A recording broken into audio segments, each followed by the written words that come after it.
YouTube, hello. Electricity and water in City Skylines 2 is somehow a 21-page dev diary to give you perspective. Last week's dev diary on the services, like all of the services, was 28 pages long. So somehow we're gonna have 21 pages of electricity and water, but we're gonna blast through this, YouTube. We're not going to fumble with our words at all, and we're not going to linger on anything unimportant because past Toadie was a gem and she went through and highlighted the important bits in this PDF, and now we're gonna read them. So, hi everyone, how is this 21 pages? Oh, sorry, actually, my cat here, friend. Hi baby, come here, you're okay. There you go, right there. Okay, my cat's just breaking the room, which, yeah. Yeah, thank you, Past Toadie. You're great. You're great. Okay, so the cat's just scratching at the cardboard. No big deal. Creating electricity and water networks is different in City Skylines 2 because both can be transferred through roads, which was a like quality of life mod thing that we had in the past, but now it's vanilla. We already knew that, but it's still pretty rad.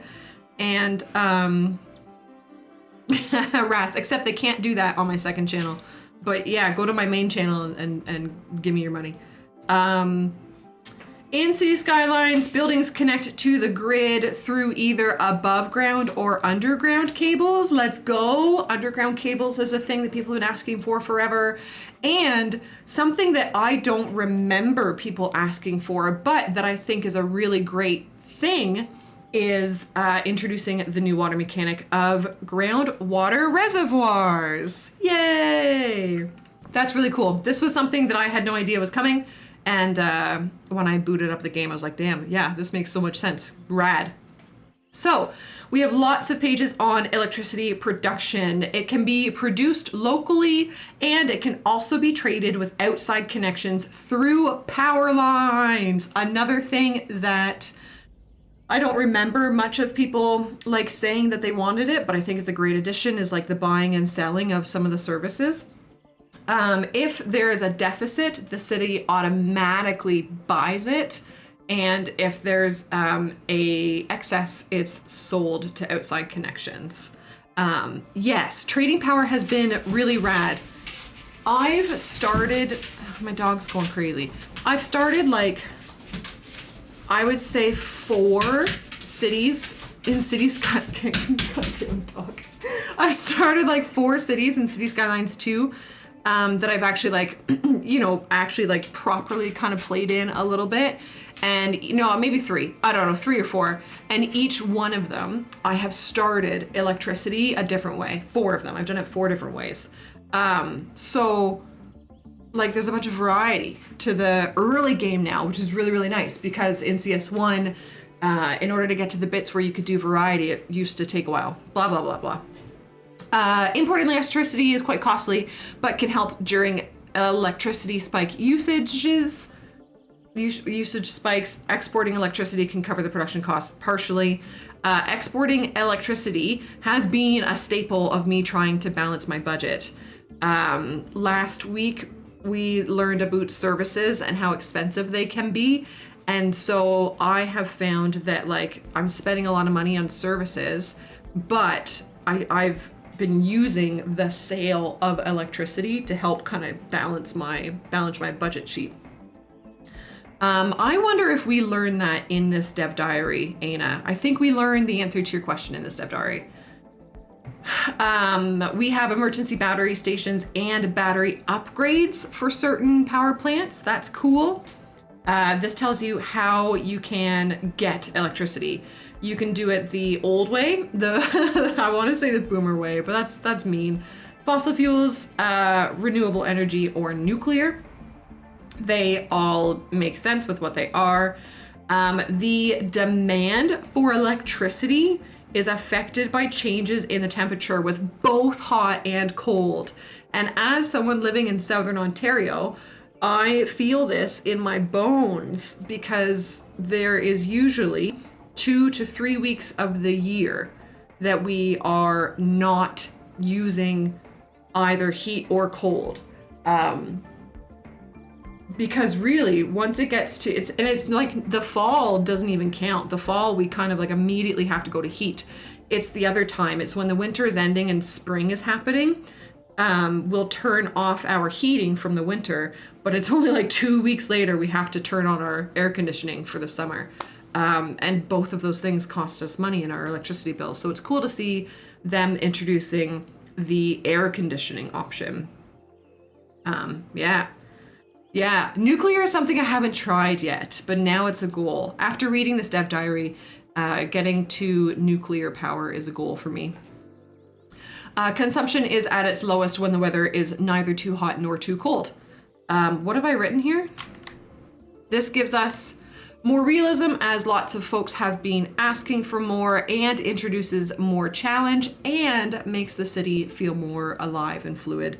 And I've mentioned that in past dev diaries that like there's a lot of things that change as the city like grows and ebbs and flows and comes and goes and stuff. And it's not just like paint a city, it's static, it's done.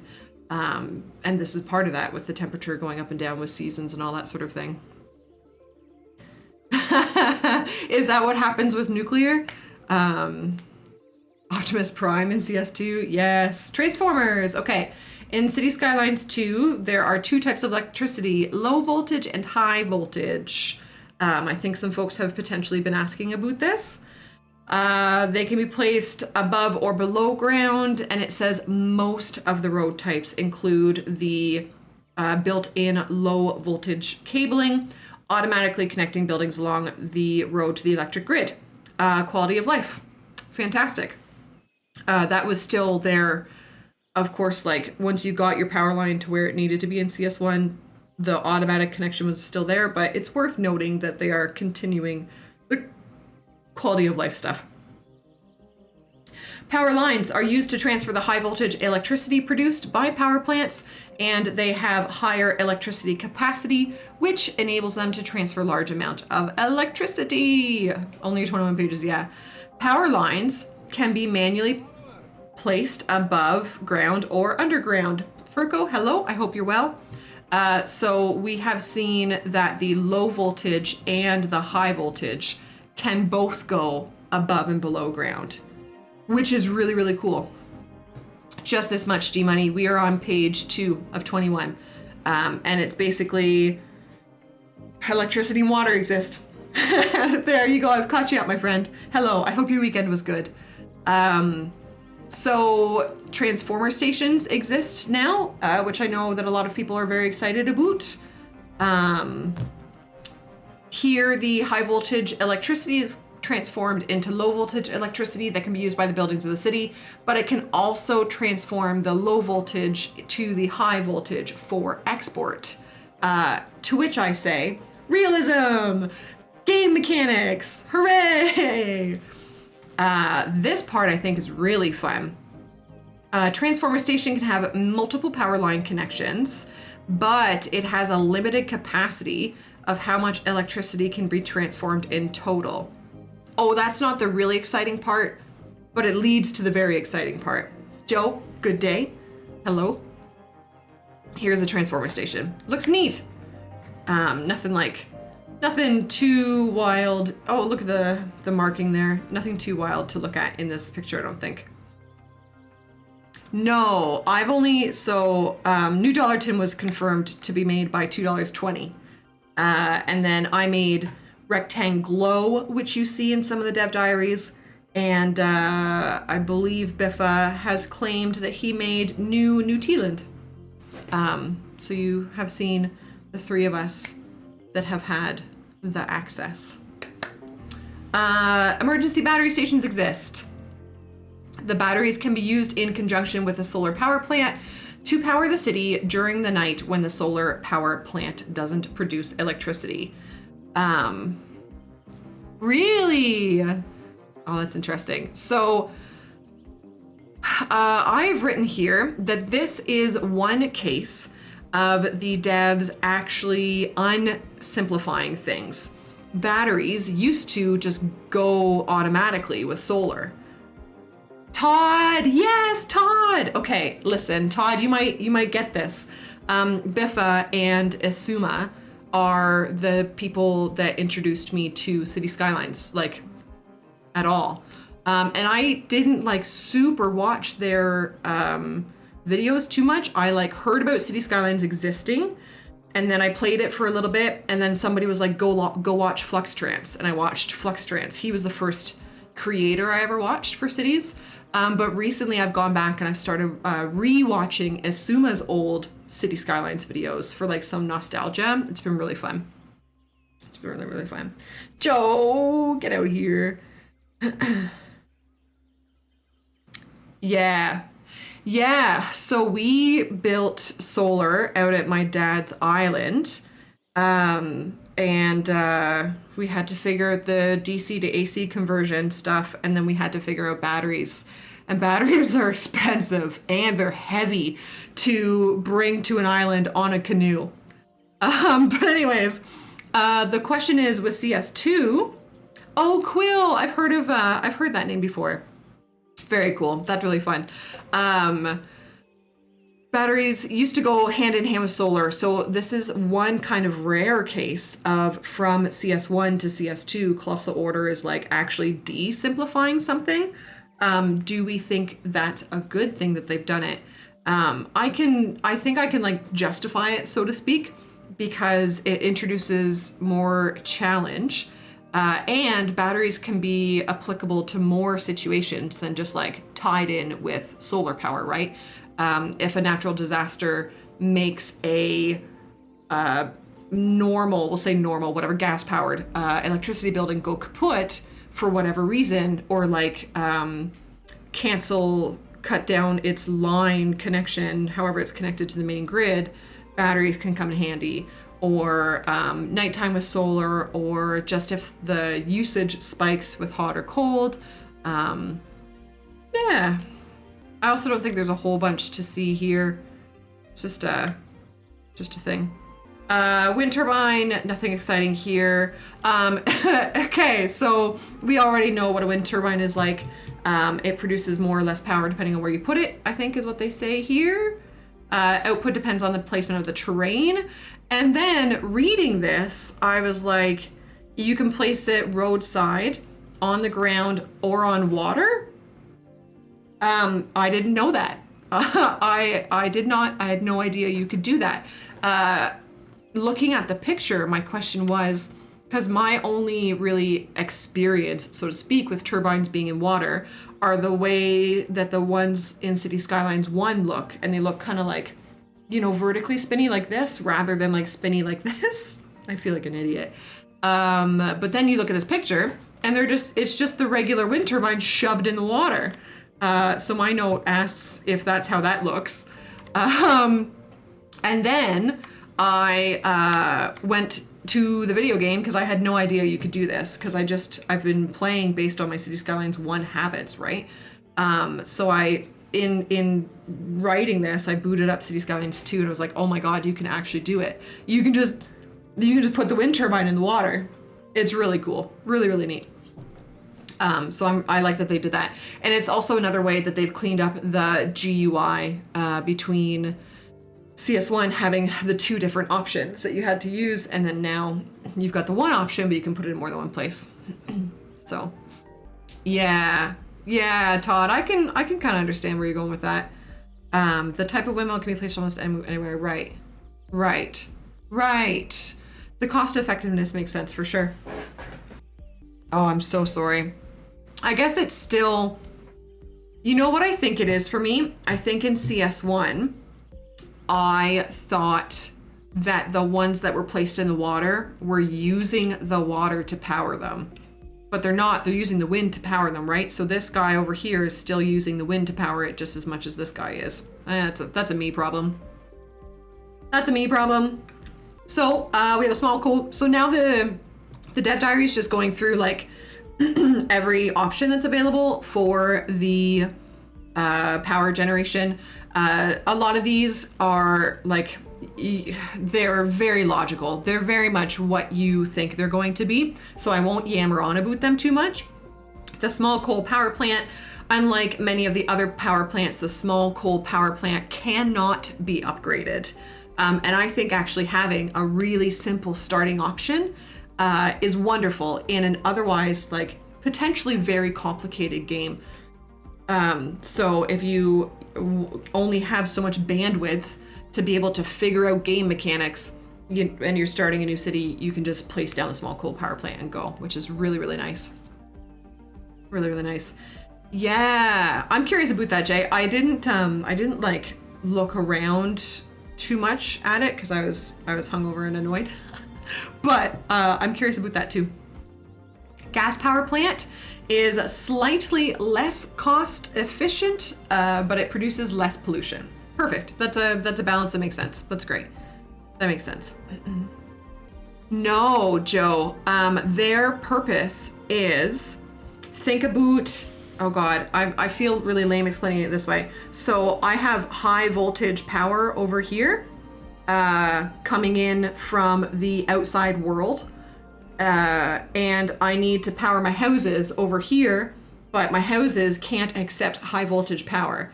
They can only accept low voltage power. So the transformer takes the high voltage buoy, you shove it into the transformer, and then out comes low voltage power to be able to go into your houses and your buildings and all that sort of stuff.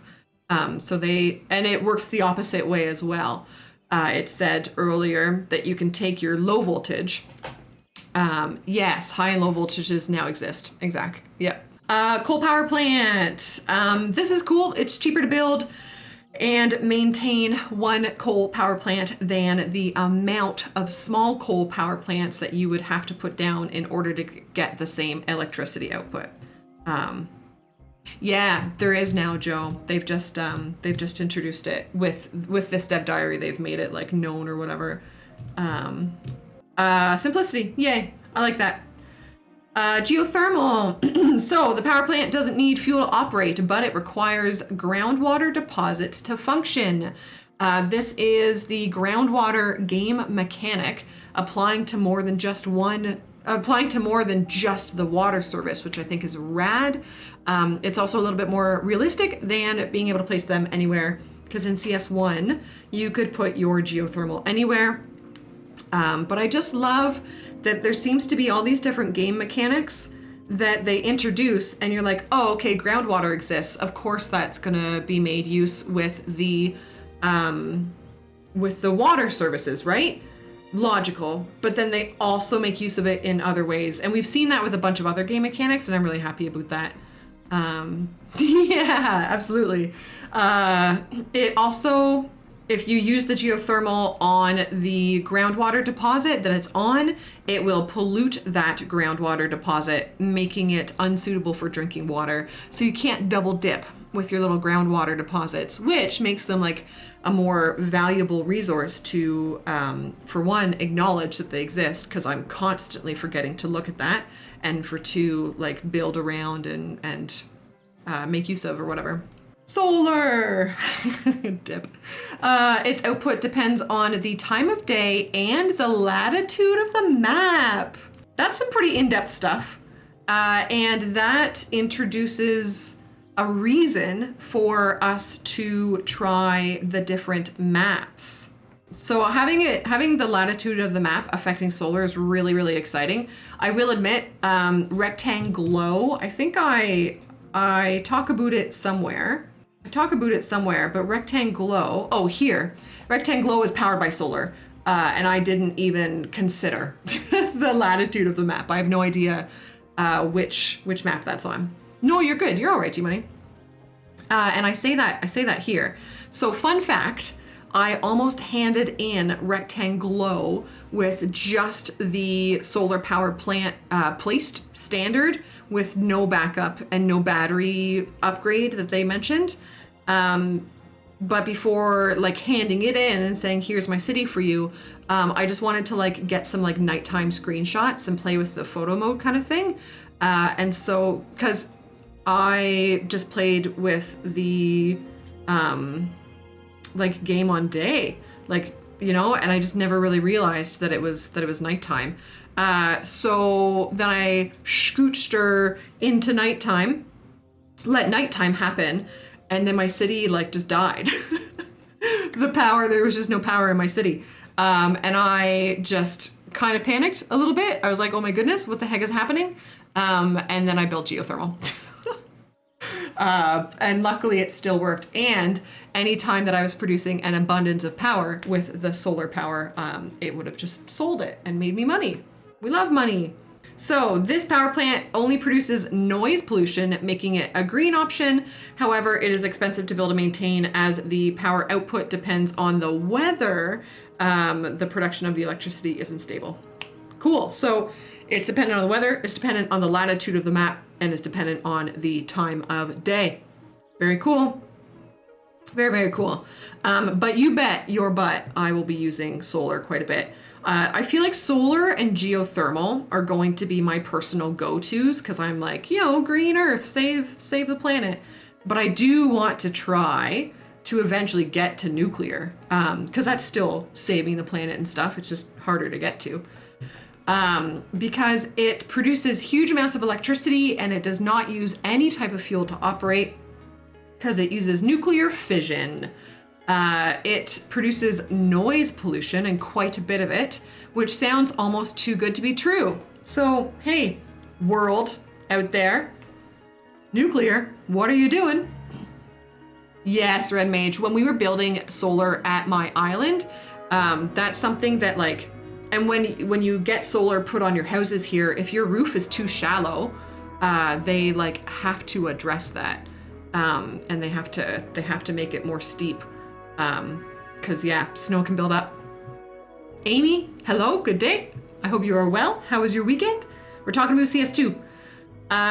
So it's very expensive. It has a high upkeep cost and it consumes large amounts of water for cooling. I never considered that, but of course, that I would assume is how it works offline, in the real world as well. So it's another case of game mechanics kind of intertwining. Of course, they're going to use water to cool a thing. That's, of course. Yeah. Many of the solar power contracts include regular cleaning. Cool. That makes sense. Oh, to brush dust. Oh, very interesting, Joe. Yeah. How does dust and rain combine? Will it eventually come off on its own? We also have dams, which is great.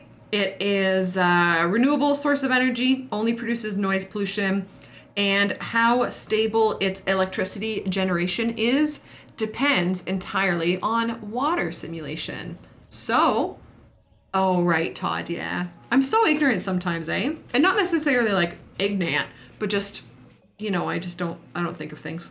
So this is a really pretty picture. This dam we will see in the video, the Dev Diary accompanying video. So yeah, you can see it there. You can see the power lines. Those are the high voltage ones, I think. And it's doing its thing. Yes, yeah, Joe, of course. I hope so too, Jay. I haven't tried.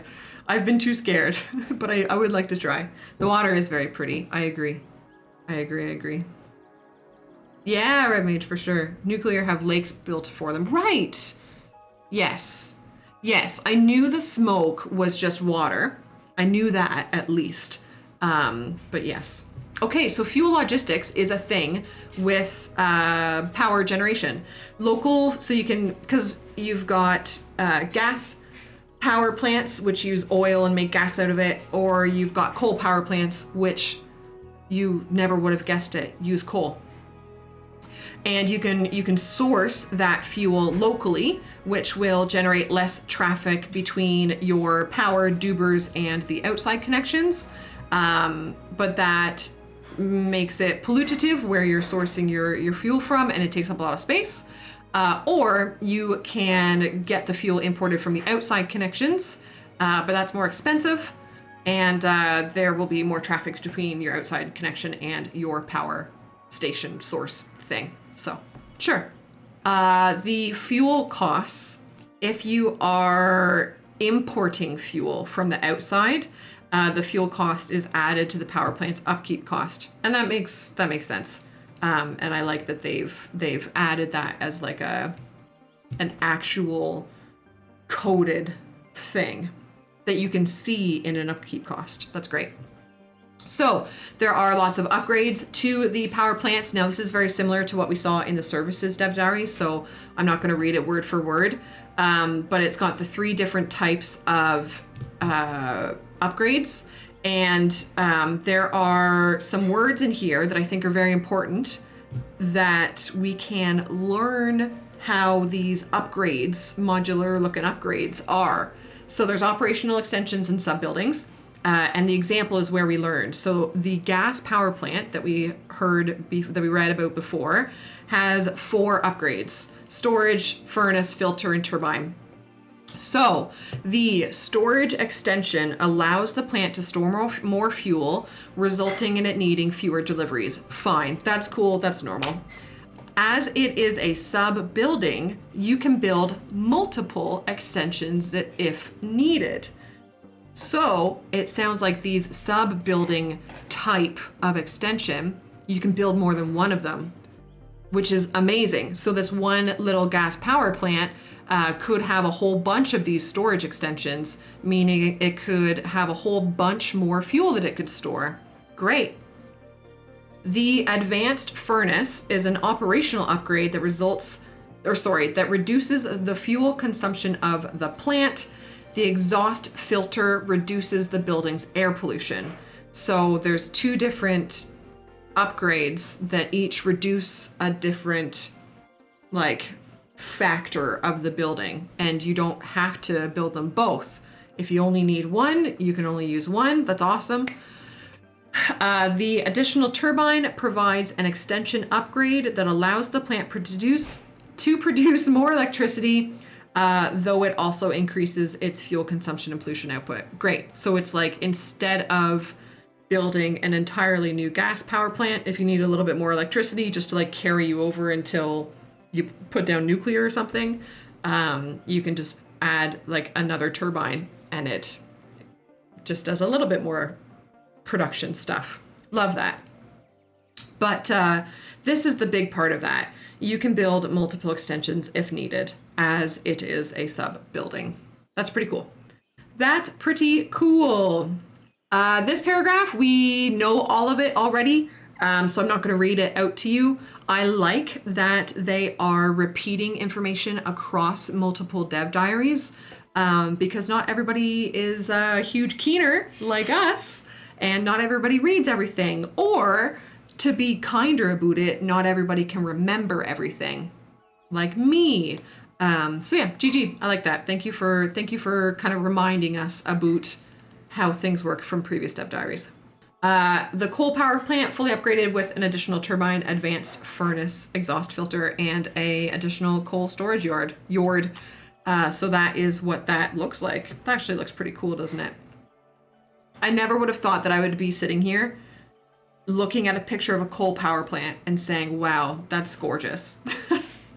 But apparently it is. Electricity distribution. Okay, we're about to get into some real stuff here. This is where new game mechanics are being introduced that I think are really fun and are yet another example of one game mechanic kind of spanning a couple different, it's a big wide web of stuff that we're going to have to remember when we're building these cities. Does it, Todd? That's cool. Each power line and electric cable. So I believe, if I remember right, they're referencing power line as the high voltage. Yes, it's right here. And electric cable as the low voltage. So each power line and electric cable has a maximum capacity, which determines how much electricity they can carry. When that capacity is reached, a bottleneck forms, creating a disturbance in the distribution of electricity, not to be confused with a disturbance in the force. So if you have all of your energy, oh my gosh, I should have brought stuff to draw with. If you have all of your electricity generation over here, you can see it, right? and you just have one little tiny road that carries like your low voltage power line, and then all of these crazy amounts of buildings over here, this little road can't handle that. It can't do that. So we'll learn later that you have to like build more ways for the power to get around and stuff. Of course, right? That's how that actually works. So it's fantastic. And here we can see the like info view of it. So this is what the electricity info view looks like. You can see this is a transformer. So this is a good example of this blue one.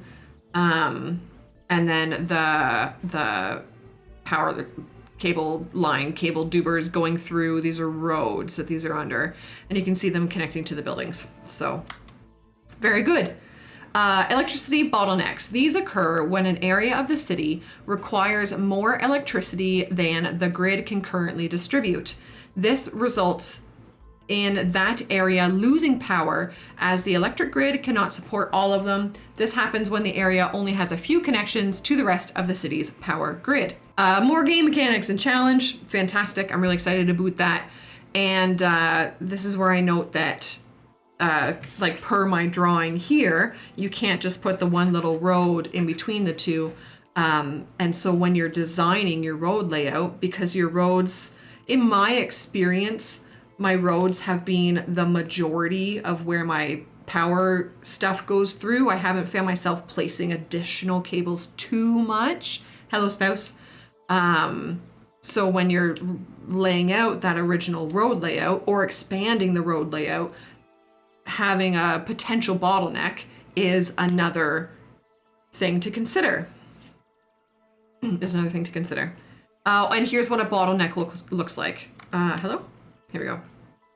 Yeah, we did hear you say some things earlier, Gunt. This is true.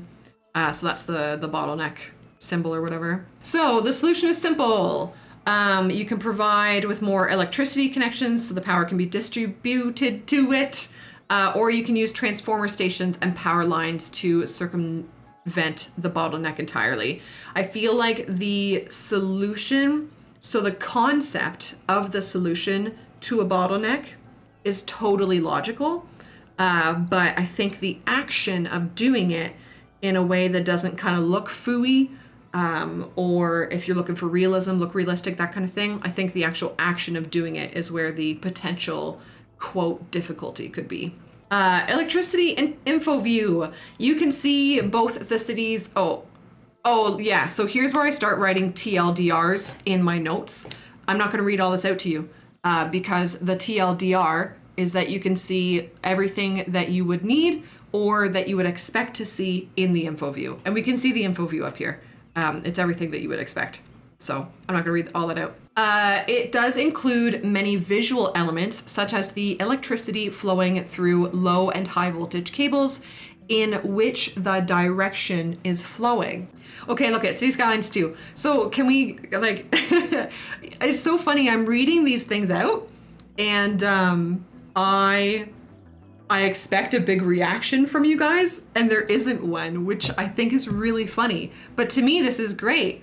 In CS1, you couldn't see the direction of the flowing electricity. And I guess it didn't really matter, to be fair, but it is important in CS2 because you need to be able to understand where these bottlenecks are or may happen.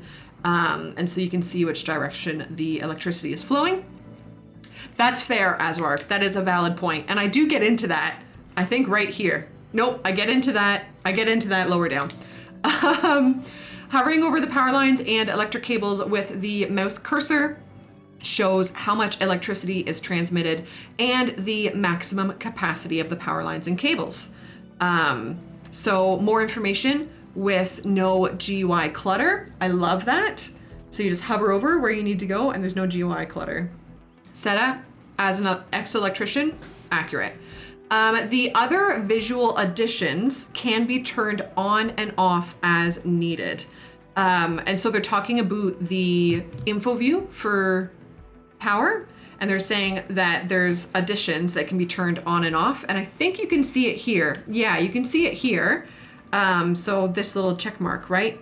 It looks like you can turn these on and off. And I just wanted to point out, I don't know if this sounds like high and mighty or whatever, but that is like our brains and eyes. Thank you. Some people, when they've got just too much information on a screen at once, just kind of blank, right? Or there could be an actual like neurodiversity thing that's making that happen or whatever. So I think that would actually be considered like an accessibility option. So thank you for accessibility options. That's really, really great. Letting us like focus on one thing, or being able to have the multiple things. And there's some people who need to be able to see them all at once to be able to piece the pieces together. So that's great. It's fantastic. It's fantastic. And then just here's another perspective of the info view. Yeah, I am very much the same, G-Money. Absolutely. Yep. I think this might be the same power plant as the picture that we saw that I said like looks pretty or whatever. Yes, Azark. The the white, what is that mod called? Toggleable whiteness mod is like one of my first subscribes when I'm doing a modded set out for sure. Okay, so we're on to water sources. So yeah, Ras, look, I was just gonna get them. I do want to say,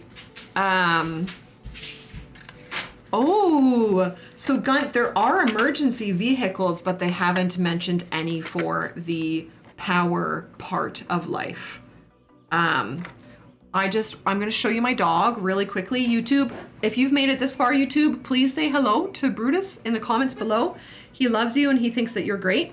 But I did see 2 notes on Reddit that I wanted to bring up, and about power specifically. 2 things that people say that they wish that they had, and I kind of agree. And now Gunt's thing is kind of a third thing. Having vehicles go out, well, they just haven't mentioned it, I guess. But if it's not a thing, I wish it would be a thing. Having maintenance people on the power lines, and that could affect traffic. It would be really cool, actually. So that's wish number 1. Wish number 2 for power is the option to,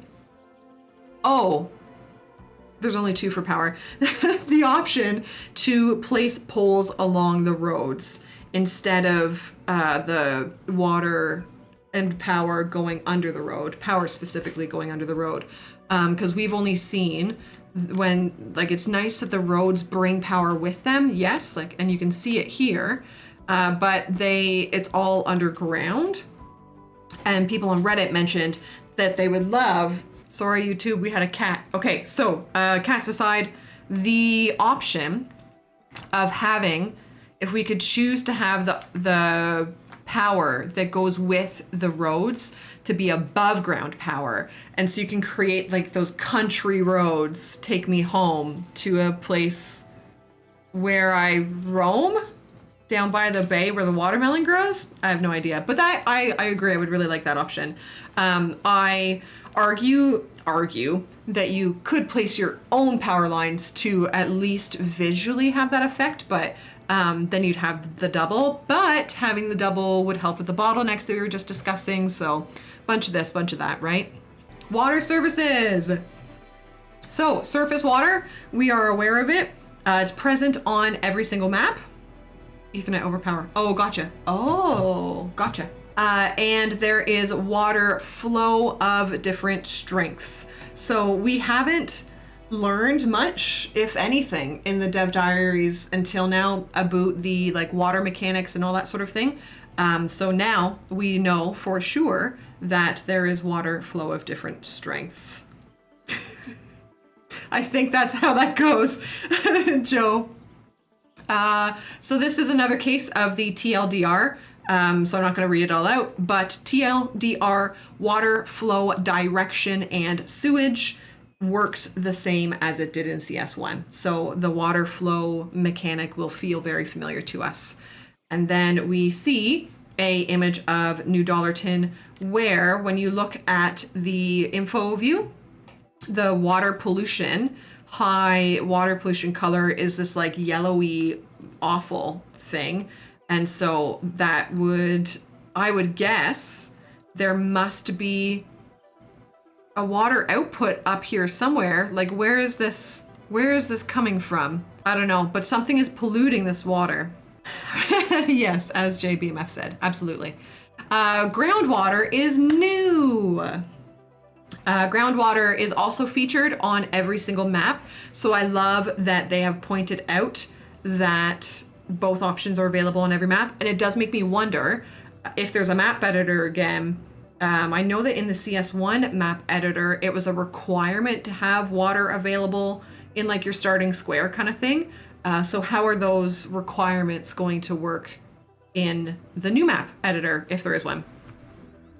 And the groundwater deposits are available through the groundwater pumping station. Hey, Wonder J. The groundwater deposits have a replenishment rate, which refills their water level over time.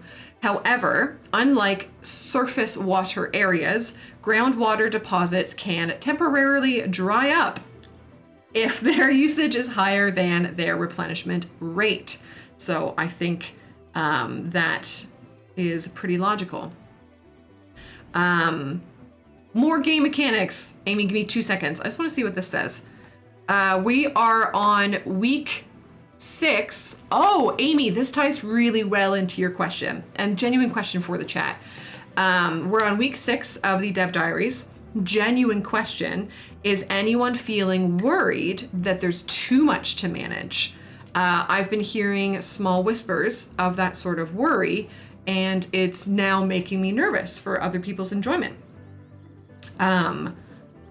Yeah, but so I think, I don't know, after playing it, I think I'm a very, I want to say I'm a very optimistic person, but that's not an accurate statement in all of life. But when it comes to CS2 and Colossal Order and video games, I would say in general, I am a generally pretty optimistic person. So my experience playing CS2 for the first time, I am not very good at management games. I love them, but I'm not very good at them. And I also have no concept of how the real world works. No idea. I don't understand how it works out there, so I can't just like pull information from my real world experience to put it into the game. And I managed in CS2. It took learning, and I wonder if, like, I feel like when you played CS1 for the first time, you probably, if you're like pretty neutral skill-wise at management games, I feel like CS1, your first city, you could have made a successful, probably pretty ugly, but a successful city in CS1. Maybe ugly is the wrong word, messy. In CS2, I think it's more the case that you're more likely to, quote, fail at your first city. But I think you're also more likely to learn from that and apply it to your next city and just rinse, repeat. So I think a lot of the enjoyment is going to be like, what is your tolerance of learning level, I guess. Yeah, and your willingness to watch tutorials. I personally, I love saying this on YouTube and on Twitch, I hate watching tutorials. I won't do it. Like, I literally refuse to go and watch some guy do a tutorial on something. It's the worst experience for me. I don't like watching YouTube videos for that. So if you're like me in that way, you might have a more difficult time. That's why I plan on doing both a written and a video tutorial. Putting that out there. That's my goal. That's my goal in life, is to have both. Because if I'm looking to fix my motorcycle, I would much rather have a written tutorial for it rather than watch some guy do it like in a video. Videos give me anxiety. Written words do not.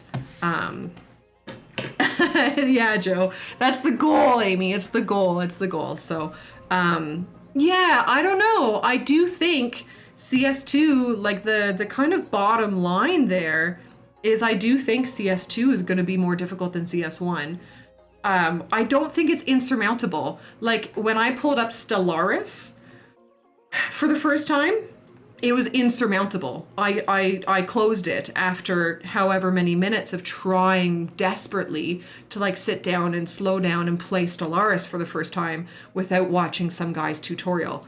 I don't think City Skylines 2 is at that level by any means, but I do think it's harder than CS1. Yeah. More difficult or more to manage. Yeah. There's different terminology and all that sort of thing. So, yeah. Yeah, Joe. Yes. Makes sense. I know there's like, you know, it's learning styles. I know learning styles have been somewhat debunked or whatever, but there is something to be said for some people prefer to watch, some people prefer to listen, some people prefer to read, right?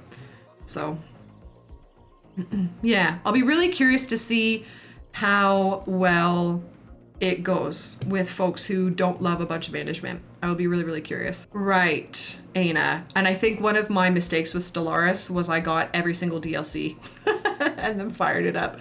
Okay, let us continue. The deposit will eventually fill back up if water pumping is halted or reduced by lowering the budget and thereby the building's efficiency.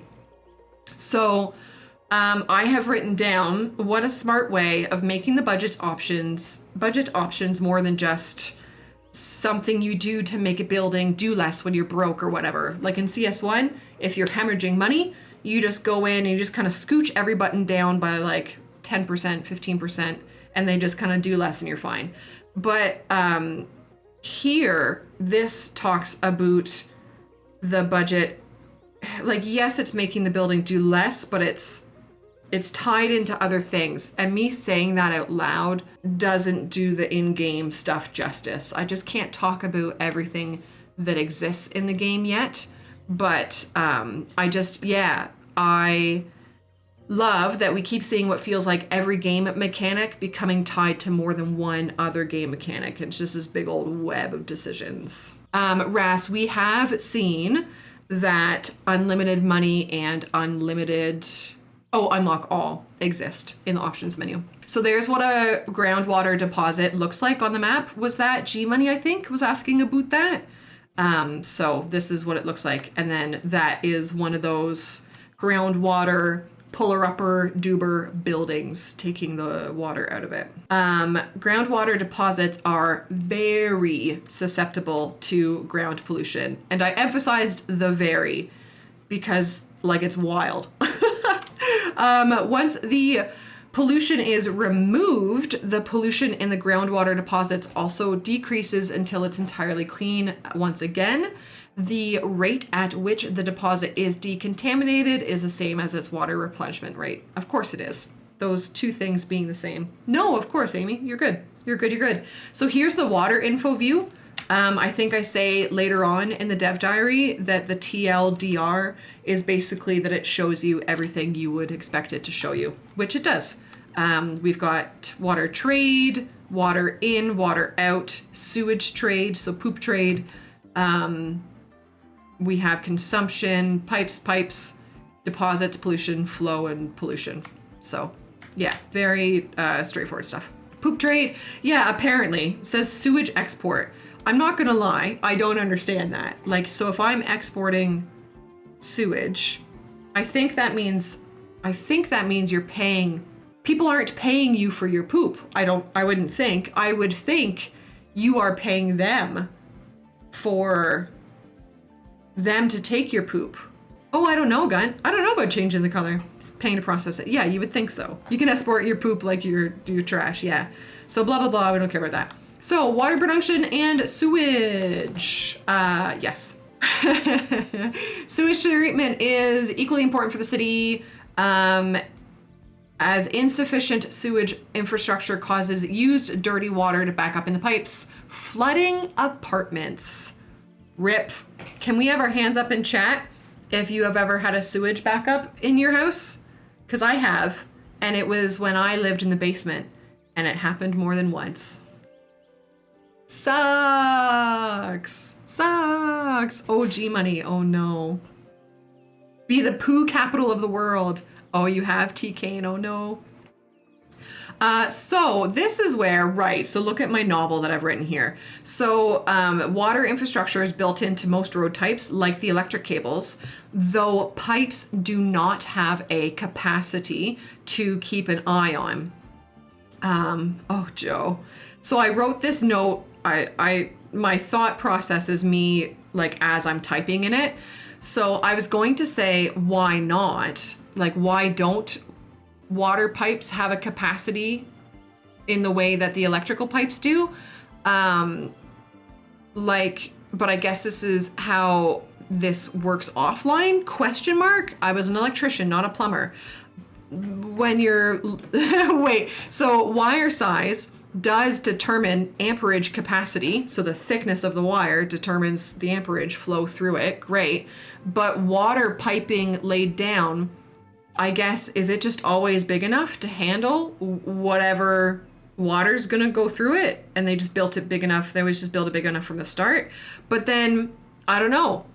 When I was in trade school, when I was doing my first round of trade school, the way that they teach you what amperage is with electricity is they relate it to plumbing. And they tell you that the amperage is like the flow of the water.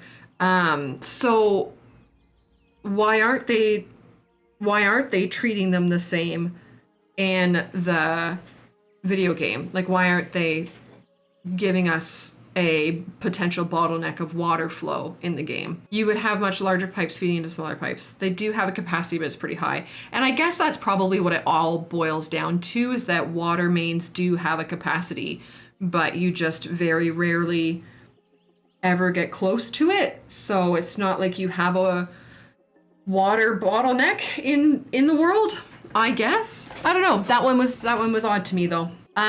Buildings that don't require road access. So they've mentioned this twice now in this dev diary, buildings that don't require road access. So they must exist. Can be connected with separate underground pipes, either single pipes for water or sewage. So you can have one pipe for water, one pipe for sewage, or they offer you a dual pipage for both. And this has caught me out a couple times. You need to like actually pay attention to what you're building with these pipes. Because I got into the habit of just placing down the dual one, because it's, you just put down both, it's easy. But then if you accidentally connect the water, which is going to be your cleaning water, to a place that is accepting poop, and like, is pushing poop out or doing poop things, then all of a sudden your Sims are drinking poop and it's, gunt. I do hope the water pipes are better on the inside, yes. Your grandparents' house after your wedding, sewer backed up in the basement. Oh, T-Cane. Oh, T-Cane, that's awful. Awful, awful, awful. But here is the water placey downy menu. We are getting very technical with our terms in this dev diary. Water pumping station is beautiful. This is just another image just being gorgeous. It's delightful. I really like this. I think as org there are buildings that it makes sense with. I guess in the way that I described. I guess this is very much a guess, right? They probably wanted it to actually be a game mechanic. They probably wanted you to have to think about, okay, this building only does sewage, don't put a water connection to it. But now that I say those words out loud, and maybe this is just laziness or me being used to City Skylines 1, where it functioned as both always. That was really nice to have it just function as both always and have the game figure out which one would connect to where and all of that sort of thing. I don't know enough about the real world and plumbing and stuff to know about like how important, how unrealistic it is to have both of them go everywhere. I don't know that answer. Yes, Amy, I do think there are going to be certain advantages to coming into City Skylines 2 without a lot of CS1 knowledge. I absolutely think there will be certain advantages to that. As someone who when I did my first city in CS2, most of the like mistakes, quote unquote, that I made were because I was just going with my CS1 knowledge. Moonlit, welcome. I hope you're well. So yeah, I think there's going to be both advantages and disadvantages, I think. So yeah, I don't know, Azark. I have no idea. I don't know the answers to those questions. This is a hail bubble on a stick. Can you guys remind me? Twitch, I'm going to tell you the hail bubble on a stick story. YouTube, if you want to hear the hail bubble on a stick story, come hang out at twitch.tv/toadiezzz. And we'll, but yeah, this is just a really pretty image. Oh, is that another little Finnish flag? I would not be surprised, Seta. I mean, like, right? It's gonna be, you would have to. Yeah, and you know what? That setup brings one great point. Just harkening back to our conversation earlier about, is CS2 going to be like too difficult for some folks?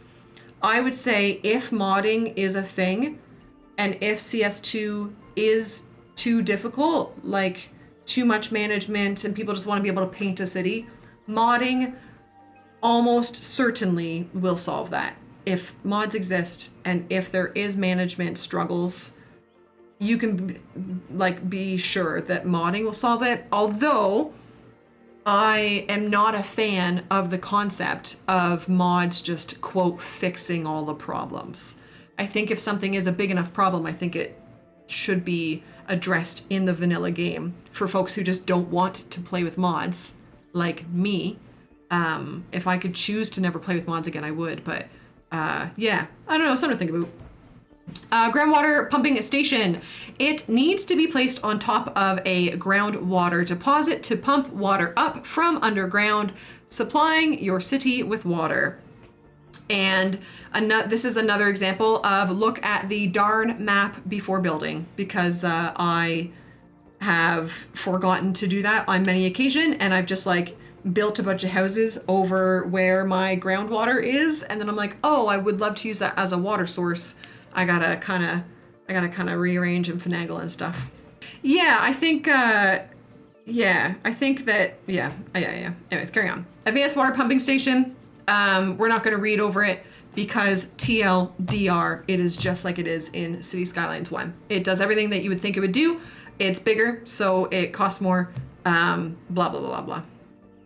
Right, got it. It's a very pretty building though. I love the I don't know if this is like unrealistic or whatever, but having the buildings look, to me, it looks realistic. As a fairly ignorant person, it looks pretty realistic. And then just a giant water drop on it is kind of funny. Oh, cool, Moonlit. We're doing this every Monday. We start at 12 noon every Monday when they come out. So we have a sewage outlet, which we're going to zoom in on, I promise. The output is 100% contaminated water, though this can be reduced to a degree through its upgrades. So if you just want semi-poopy water and not fully poopy water, you can use an upgrade to do that.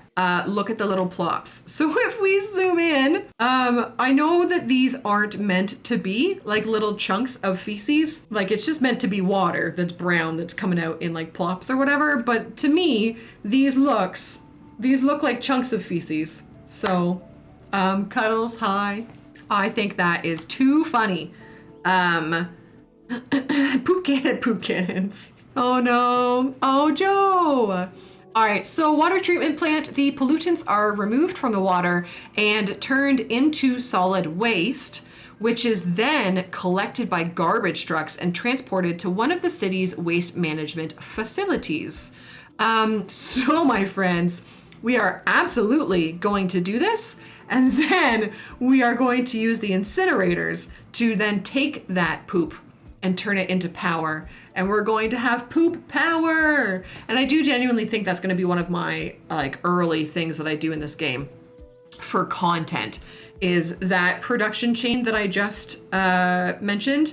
And then I of course want to try to put these behind the dams, just like you do in CS1, and see if they work with that as well. And so we will just totally power our city with poop. Cuddles, you should do that. You should absolutely do that. And there's another building. Looks cool. Okay, we're at page 20 of 21, my friends. We're almost at the end. So this is, I'm just going to TLDR this. So you can upgrade water facilities just like you can upgrade other services, and it is in ways that are logical. So some of them add more processing power, some of them add like filtrations to remove pollutants. So this is just TLDR, you can upgrade water facilities. Great. Yes, Sazwark, yeah, it does sound like that original chain does sound pretty effective. And then this is talks about the info view, and the TLDR of this is that water info views show them what you would expect them to. And we saw that earlier when we were scrolling up. So that's fun. This is similar to the electricity info view. Visual elements can be enabled or disabled. I love that. For sure, G-Money. Yeah, no, that is absolutely on my mind. Yep, that's written down, my friend. And here's the info view, and you can see the groundwater deposits, and those look like they might be groundwater deposits back there as well. So next week is all about maps as we explore the landscapes. I am so incredibly excited about next week's Dev Diary. YouTube, make sure that you subscribe here so that you watch that afterwards if you would like to, but if you want to come and see it live, twitch.tv/toadiezzz. Here, it looks like there are 2 sets of these like high voltage power lines going, and I don't understand why. But it's a thing, and that skyline is really nice. Oh, Poop River? Capacity? Right. Yeah, I guess. I mean, we did just learn that capacity exists. Can you guys hear the game? With these systems in place, everyone in your city I think this is still New Dollarton for sure. Yeah. When laying roads, you also install cables redundancy. That's an excellent homes, point as well. Look at the amount of money that's being lost here. Shops.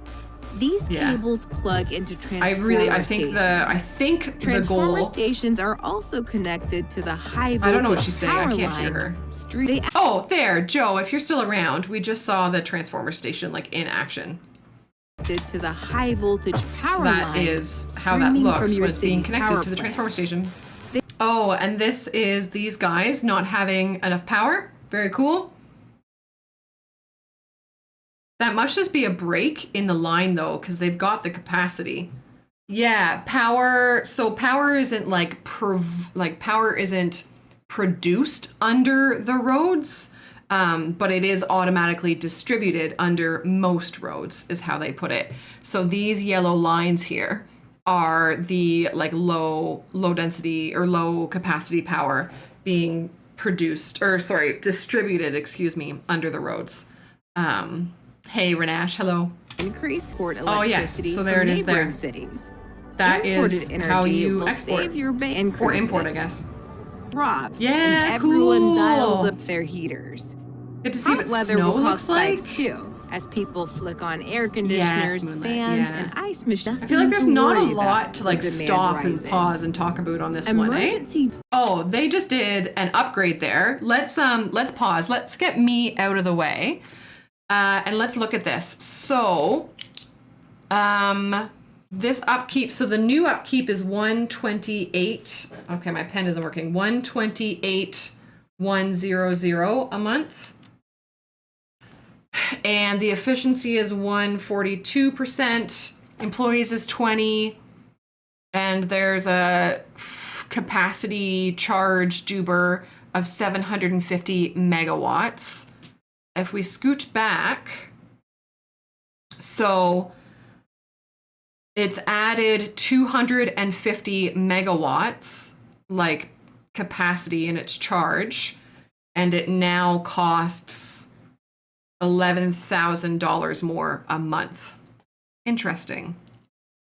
Yes, G-Money. Yeah. And it has 4 more employees. Solar power plants. Battery stations, power. Look at the nighttime view. Have we had nighttime views yet? I say as I cover up some of the view. Oh, I'm sure we have. Absolutely we have. but it just looks very pretty. I have a sneaky suspicion I'm going to spend a lot of time at night.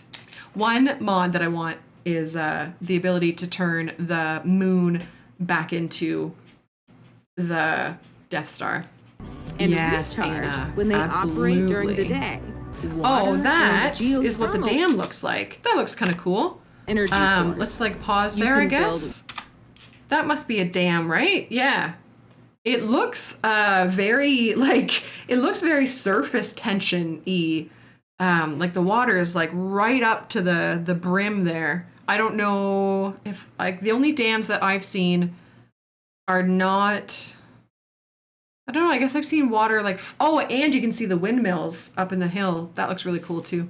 Really, really neat. Wind, there's geothermal. Fossil fuels are another way to power your city. That's the coal, probably again, right?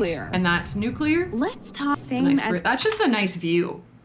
That feels like, oh, cool, Warner. Do you want to go back and look at that? This feels like a really beautiful overcast day. This feels like, you know, we're in England here. Where did the dam go? Oh, look it. Oh, there. Right, Warner. That's a point. Right. So that looks more like the level of the dam.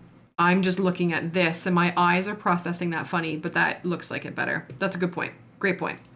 Okay. Clear. These are the same as in city skylines. Someone's been playing too much Zomboid. Oh man, look at this too. What a beautiful image. Boy, howdy. What a beautiful game. Glitter groundwater. Yeah, it's just really pretty. Different.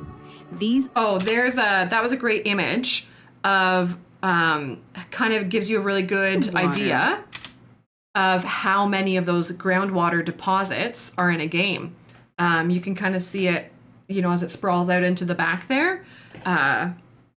So yeah, they do give you, I mean, this is just one map, of course, but it has felt similar on other maps that I've played. So lush is different. These underground rate than and that showed the transition of using too much of the water. That was actually kind of a nice shot of the different houses. Can you go back? No. Like these houses look different, eh? These ones, I don't like, they're just a different style. These ones just have the roofs that are normal to me as a Canadian, because our roofs have to be slanted, otherwise the snow stays on them. And then these ones in the back are like super flat and like, I guess, modern and stuff. And yeah. Neat. And then this one is kind of like a mix of both. Modern and suburban. Yeah. Yeah. I wonder if that's just building level or what. I don't know. Yeah. You can also add water. Oh, here you go. Oh, here. This is a really interesting little tiny slice of video. And so I want us to watch it again. Wait for it. You can also add water to this. Oh, maybe it's not that exciting. So add water to this. Oh, maybe not. Hold on.